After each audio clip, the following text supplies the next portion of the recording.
ఒక పక్క చూస్తేనేమో తీవ్రమైన ఉద్రిక్తతలు, మరో పక్కనేమో చారిత్రాత్మక ఒప్పందాలు. అసలు ఇండియా కెనడా మధ్య ఏం జరుగుతోంది? ఈరోజు మనం ఈ సంక్లిష్టమైన దౌత్య సంబంధాల గురించి కొంచెం లోతుగా మాట్లాడుకుందాం. ఈ మధ్యకాలంలో చూస్తే ఇండియా ఇంకా కెనడా మధ్య సంబంధాలు బాగా దెబ్బతిన్నాయి. దశాబ్దాలుగా ఎంతో బలంగా ఉన్న స్నేహబంధం ఇప్పుడు ప్రమాదంలో పడిందనే చెప్పాలి. అయితే అసలు ప్రశ్న ఇక్కడే వస్తుంది. ఎంత గొడవ జరుగుతున్నప్పుడు ఈ రెండు దేశాలు కొన్ని వందల కోట్ల డాలర్ల విలువైన ఒప్పందాలు ఎందుకు చేసుకుంటున్నాయి? ఈ విశ్లేషణలో మనం ఈ చిక్కుముడిని విప్పే ప్రయత్నం చేద్దాం.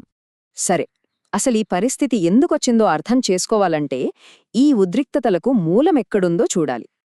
ఈ మొత్తం వివాదానికి కేంద్ర బిందువు వాంకవర్లో జరిగిన హర్దీప్ సింగ్ నిజ్జర్ హత్య. ఇండియా ఒక టెర్రరిస్టుగా చూసే నిజ్జర్ కెనడాలో మాత్రం ఖలిస్తానీ ఉద్యమంలో ఒక ముఖ్యమైన వ్యక్తి.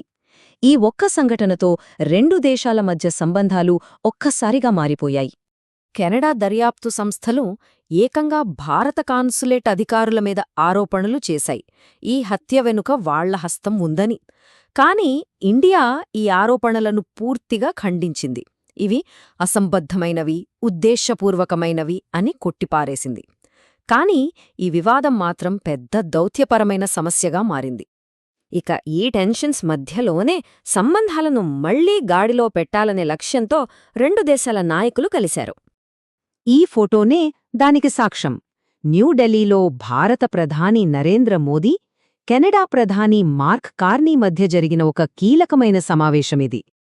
ఈ మీటింగ్ ముఖ్య ఉద్దేశ్యమేంటంటే స్ట్రాటజిక్ ట్రస్ట్ని మళ్లీ నిర్మించడం. అంటే రాజకీయ గొడవల వల్ల దెబ్బతిన్న నమ్మకాన్ని, సహకారాన్ని మళ్లీ మొదటినుంచి మొదలుపెట్టడమనమాట. మరి ఈ ఫలవంతమైన చర్చల నుంచి అసలు ఏం సాధించారు? ఏంటి ఆ పెద్ద విషయం? ఈ చర్చల నుంచి బయటకొచ్చిన అతిపెద్ద విషయం $1.9 బిలియన్ ఒప్పందం. ఇది చిన్న విషయం కాదు.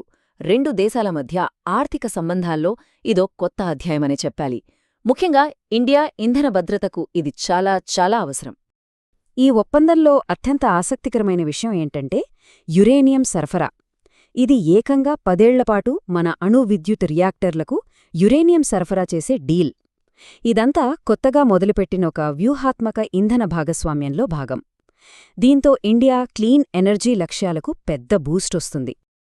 అయితే ఈ యురేనియం ఒప్పందమనేదే ఒక పెద్ద చిత్రంలో ఒక చిన్న ముక్క మాత్రమే. సహకారం ఇంకా చాలా రంగాలకు విస్తరించింది.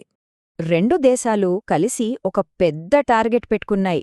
అదేంటంటే 2030 నాటికి ఇరు దేశాల మధ్య వాణిజ్యాన్ని రెట్టింపు చేయడం.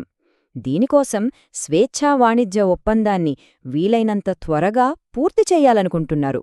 ఈ టేబుల్ చూస్తే మనకు ఒక క్లారిటీ వస్తుంది.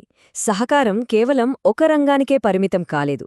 ఇంధనం, టెక్నాలజీ, వాణిజ్యం అంటే సిఇపిఏ లాంటి ఒప్పందాలు, ఇంకా విద్య, సంస్కృతి ఇలా చాలా కీలకమైన రంగాల్లో కలిసి పనిచేయడానికి ఒప్పందం కుదిరింది.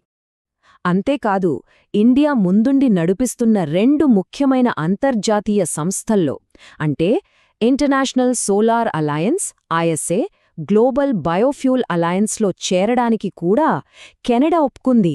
ఈ రెండూ క్లీన్ ఎనర్జీకి చాలా ముఖ్యమైనవి. అయితే ఆర్థికంగా ఇన్ని ఒప్పందాలు జరుగుతున్నా రాజకీయంగా ఉన్న టెన్షన్స్ మాత్రం ఇంకా తొలగిపోలేదు. ప్రధాని మోదీ ఈ పరిస్థితిని తీవ్ర ఆందోళన కలిగించే అంశం అని అన్నారు. అంతేకాదు, ఈ సమస్యను పరిష్కరించడానికి దౌత్యం, చర్చలు తప్పనిసరి అని కూడా పిలుపునిచ్చారు. అంటే ఆర్థిక ఒప్పందాలు రాజకీయ విభేదాలను పూర్తిగా పరిష్కరించలేవని దీని ద్వారా స్పష్టమవుతోంది. సో ఇప్పుడు పరిస్థితి ఎలా ఉందంటే ఒక నాణేనికి రెండు ముఖాలున్నట్టు. ఒకవైపేమో $1 బిలియన్ వ్యాపార భాగస్వామ్యం, ఒప్పందాలు, మరోవైపేమో తీవ్రమైన రాజకీయ ఘర్షణ. ఈ రెండూ ఒకేసారి నడుస్తున్నాయి. ఆధునిక దౌత్యంలో కొన్ని వందల కోట్ల డాలర్ల ఒప్పందాలు దేశాల మధ్య ఉన్న లోతైన రాజకీయ విభేదాలను నిజంగా పూడ్చగలవా? ఇండియా కెనడా సంబంధాల భవిష్యత్తు మొత్తం ఈ ప్రశ్నకు దొరికే సమాధానంపైనే ఆధారపడి ఉంది.